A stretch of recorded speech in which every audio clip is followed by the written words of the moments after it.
Comment retenir ton client chez toi? Comment faire pour que le consommateur revienne chez toi? C'est ce que nous allons voir dans l'épisode du jour. Marketing, études de marché, référencement, podcast, réseaux sociaux, monétisation. Le monde de l'entreprise n'est pas un long fleuve tranquille. Alors chaque jour, les clés du business vous permettent d'y voir plus clair avec des conseils et des astuces.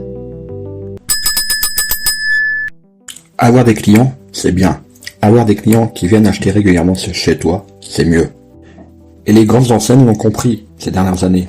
En effet, qui avait une carte de fidélité il y a une dizaine d'années? Certes, cela existait, mais ce n'était pas aussi démocratisé qu'actuellement. Qu'est-ce qui s'est passé pour que désormais, chacun de nous possède, selon les études, au moins 3 cartes de fidélité?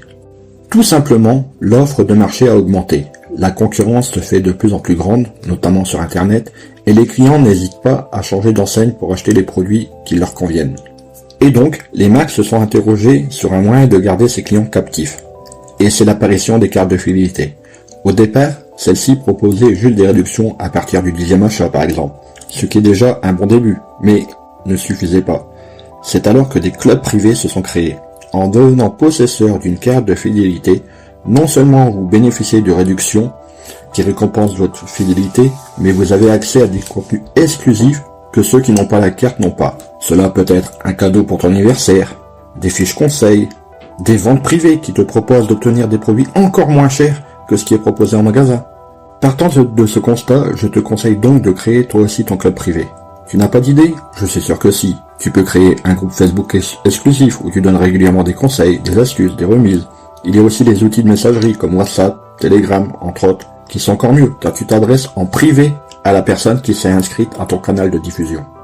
Il y a aussi la bonne vieille newsletter, facile à mettre en place et qui te permet d'être en contact avec tes prospects, tes clients.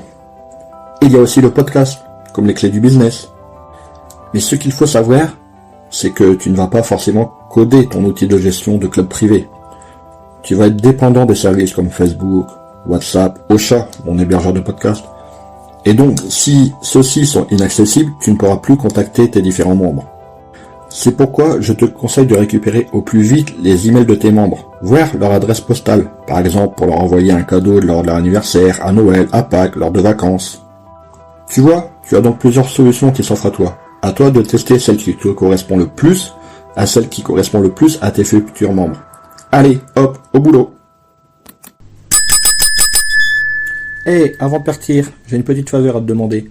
Est-ce que tu pourrais donner une note et laisser un commentaire sur ta plateforme d'écoute préférée? Cela permettrait aux clés du business d'avoir une meilleure visibilité et d'être accessible au plus grand nombre. Je te remercie. Allez, cette fois c'est vraiment fini.